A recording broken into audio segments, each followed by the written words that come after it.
In this module, we shall start from the drawback of Pearson product moment correlation coefficient as a measure of association.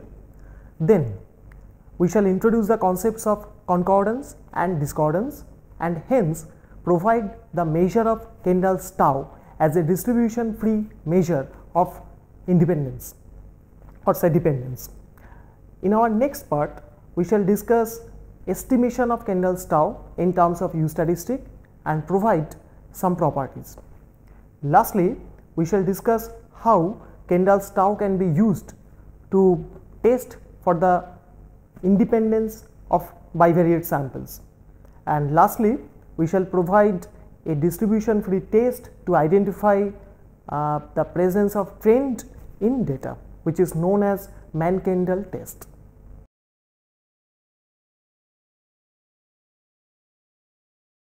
We start from the association measure in the context of parametric inference. Suppose we have n pairs of data xi, yi from a continuous bivariate distribution defined by fxy. Suppose the objective is to get some idea about the nature of dependence between x and y. The most frequently used measure in this context is the Pearson correlation coefficient defined by the ratio of covariance between x and y and the standard deviation of x and standard deviation of y. Rho is a scaled measure of degree of linear association and the direction of association. A large positive value, of course less than unity, indicates that large values of x are paired with large values of y and vice versa. Although rho is well accepted as an association measures, but it suffers from a number of drawbacks. First of all, it is a measure of linear dependence between x and y. That is, if the actual relationship is actually or at least approximately linear, rho is a good measure. But if the actual relationship is far from the linearity, rho gives misleading results. For example, suppose x has a normal 0-1 distribution, then the covariance between x and y, where y is defined as x square, is 0. That is, rho equal to 0 in this case, and hence there is no linear relationship between x and y. Then x and y are uncorrelated, but there is actually an exact quadratic relationship. So rho heavily depends on the existence of the first few moments of the underlying distribution. As we can recall that the definition of rho involves covariance between x and y, variance of x and variance of y. So the dependence on the first few moments is clear. Lastly, the value of rho remains unchanged if the underlying variables are replaced by some linear functions with positive slope. That is, if the transformation is linear and order preserving, then rho does not change. However, if the transformation is non-linear but order preserving, the value of rho may change. So next we shall discuss or introduce the concept of concordance. In order to get invariance under order preserved transformation, we must depend on relative magnitudes instead of absolute magnitudes. Thus, we define the concepts of concordance and discordance. Consider two pairs of observations denoted by xy and x dash y dash. These pairs are concordant or in agreement if they vary in the same direction. That is, if x less than x dash whenever y less than y dash, or if x greater than x dash whenever y greater than y dash. Next, we shall introduce the concept of discordance. Consider the same pairs of observations xy and x dash y dash. These pairs are said to be discordant or in disagreement if they vary in the opposite direction. That is, if x greater than x dash whenever y less than y dash, or if x less than x dash whenever y greater than y dash. In other words, if the line joining these points has a positive slope, the points are concordant and discordant otherwise. Naturally, concordance or discordance property is preserved under an order preserving transformation. That is, if we consider some transformation g such that x greater than x dash whenever gx greater than gx dash, then the concordance remains same. So In our next slide, one can see the pictures of concordance and discordance. Actually, concordance is indicated by a straight line with positive slope, and discordance is indicated by a straight line with negative slope. So what are the concordance and discordance probabilities?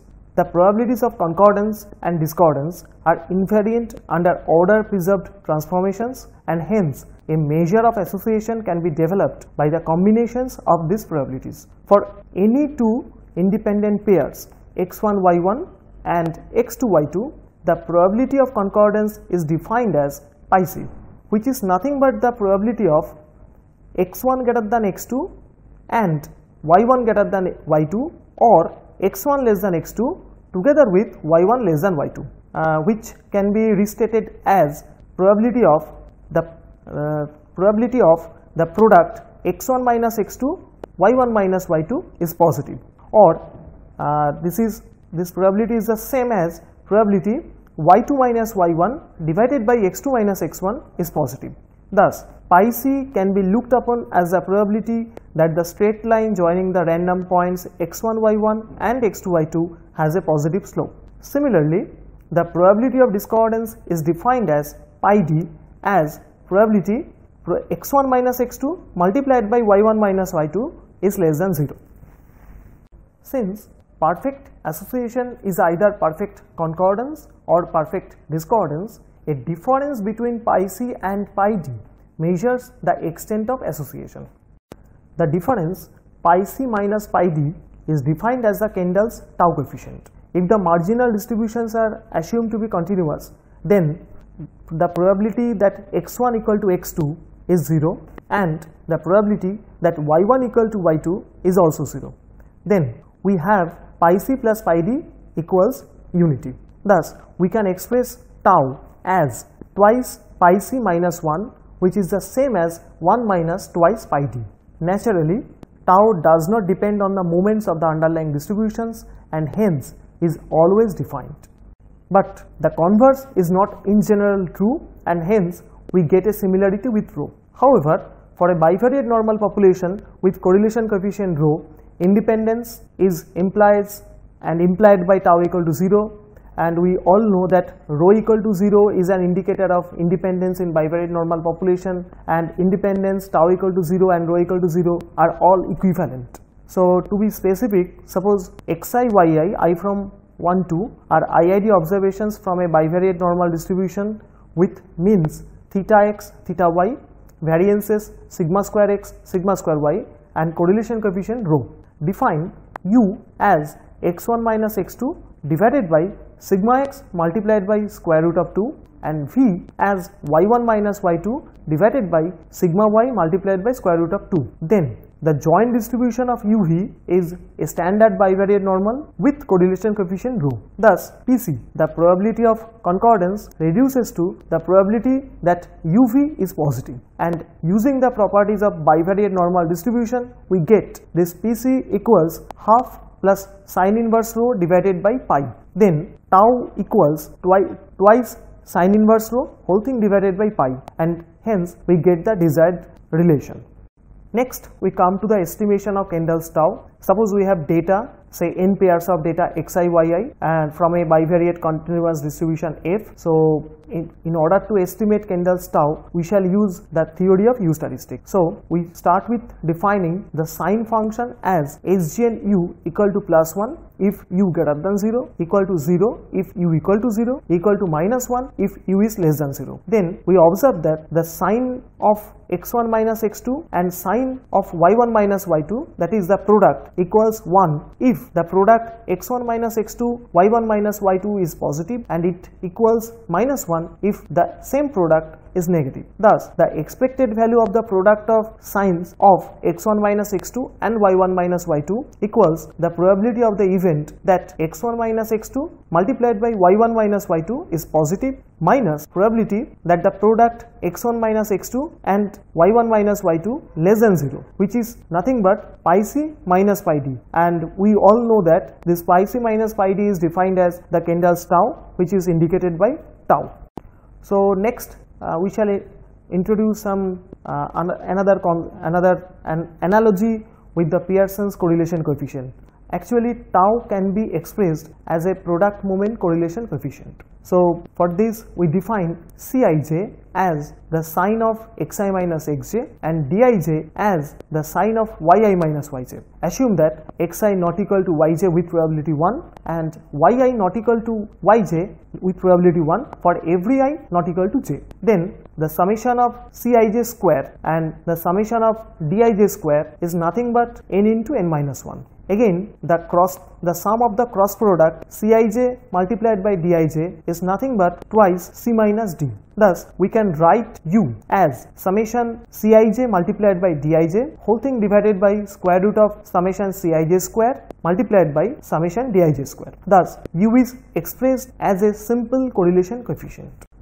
So, once we expressed this sample Kendall's tau in terms of U statistic, we can get the corresponding summary measures. Now from the properties of U statistic, expected value of U is nothing but tau and variance of U can be expressed as twice n minus 2 sigma 1 square plus sigma 2 square whole thing divided by n choose 2.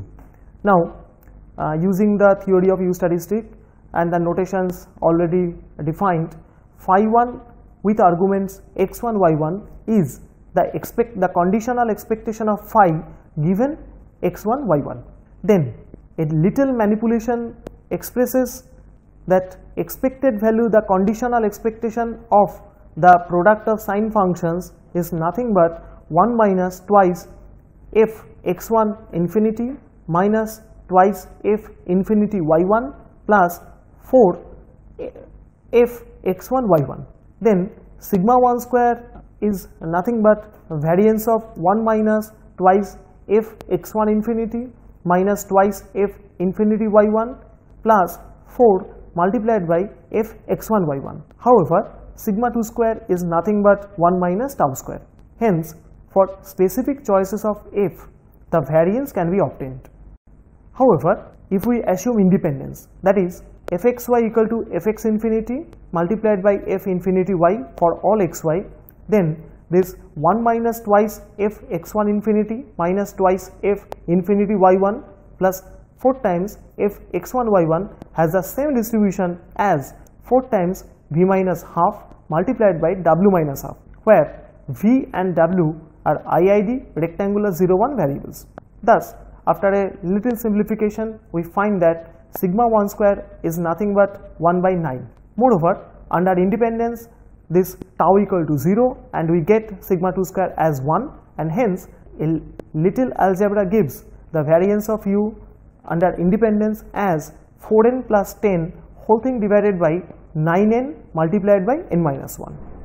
So next we come to an interesting application of Kendall's tau, which is known as test of independence. Suppose we have samples from some bivariate population and we are interested in testing independence. That is, our null hypothesis in this case is fxy equal to fx infinity multiplied by f infinity y for every xy against dependence. Now one can note that this fx infinity is nothing but the marginal distribution function of x and f infinity y is nothing but the marginal distribution function of y. So for underlying dependence, u tends to be either too large or too small. Thus, too large and too small values of u indicate the strong possibility of dependence. Again, the distribution of u is symmetric about 0 under the null hypothesis. Thus, we reject the null hypothesis if modulus t is too large, and this mod t is nothing but again the distribution of u is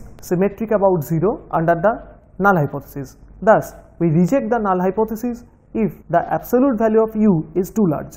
Again, from the theory of u statistic, as n tends to infinity, the large sample distribution of u multiplied by square root of n is normal with mean 0 and variance 4 by 9. Then, a large sample test rejects the null hypothesis if the observed value of square root of 3n by 2 multiplied by absolute value of u exceeds tau alpha, where tau alpha is the upper alpha percentage point of a standard normal distribution.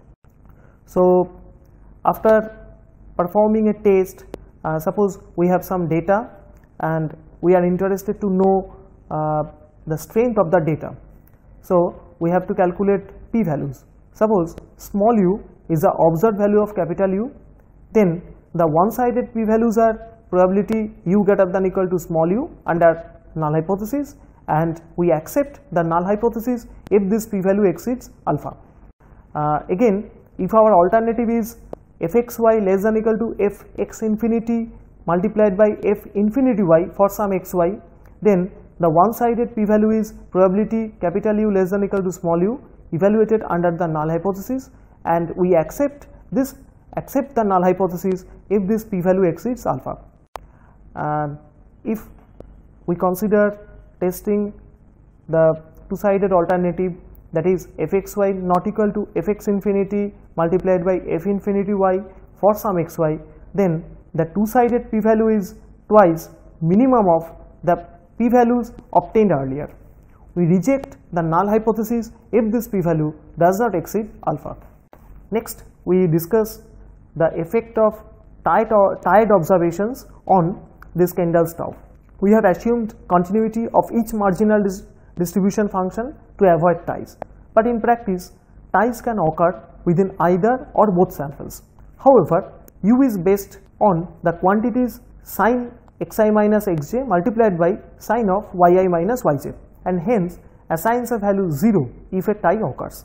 Thus, as before, u remains unbiased for tau even under the presence of ties. However, if we have t ties in x observations of lengths k1, k2, kt and s ties in y observations of lengths k1 dash up to ks dash, then u can be expressed as the ratio summation Cij multiplied by Dij divided by square root of n into n minus 1 minus summation of ki into ki minus 1 and whole thing divided by the square root of n into n minus 1 minus summation kj dash multiplied by kj dash minus 1.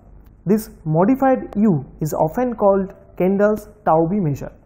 We have discussed so far that Kendall's tau is defined only when PC plus PD equal to 1. That is, the pairs are only concordant or discordant. But if the marginal distributions are not continuous, we have PC plus PD, which is nothing but the probability of concordance plus probability of discordance, which is nothing but 1 minus probability the product yi minus yj multiplied by xi minus xj equal to 0, which is nothing but 1 minus probability that xi minus xj equal to 0 or yi minus yj equal to 0, and which we denote by 1 minus p naught. Naturally, p naught, that is probability xi minus xj equal to 0 or yi minus yj equal to 0, is the probability that a pair is neither concordant nor discordant. Thus, tau is not a sensitive measure of association if p naught is positive. Thus, we define the conditional probabilities of concordance as Pc star, which is nothing but the ratio that probability yi minus yj multiplied by xi minus xj is positive, whole thing divided by probability yi minus yj multiplied by xi minus xj is positive plus the probability of yi minus yj multiplied by xi minus xj is negative. Naturally, this Pc star is nothing but Pc by 1 minus p naught with already introduced notations. Similarly, the conditional probability of discordance is PD star equal to 1 minus PC star. Then a modified association measure can be defined as tau star equal to PC star minus PD star. Since tau star equal to tau divided by 1 minus p naught, we get the corresponding sample version u star equal to u by 1 minus p naught hat, where p naught hat is a consistent estimate of p naught. Since the large sample distribution of u star and u divided by 1 minus p naught are the same, the asymptotic distribution and a large sample test based on u star can be derived as earlier.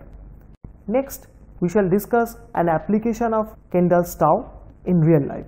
Actually, we shall discuss a test of trend using tau.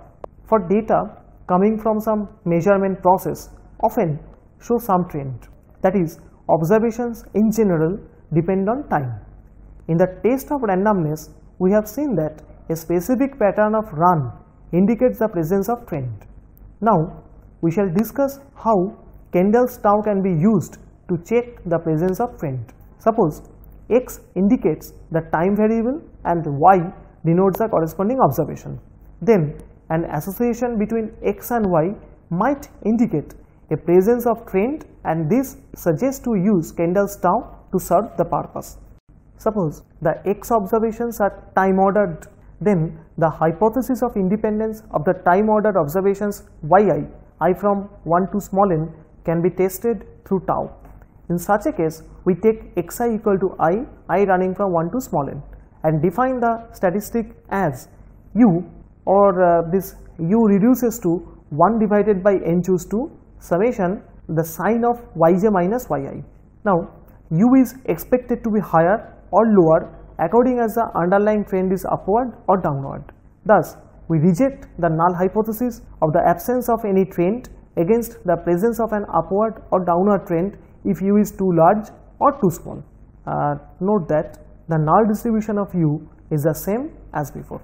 Thus, we have derived a distribution-free measure of association in the context of non-parametric inference. We have enumerated some properties like symmetry, large sample distribution of this measure, and finally we have discussed an interesting application to detect trend in the dataset, and this test is well known as Mann-Kendall test of trend.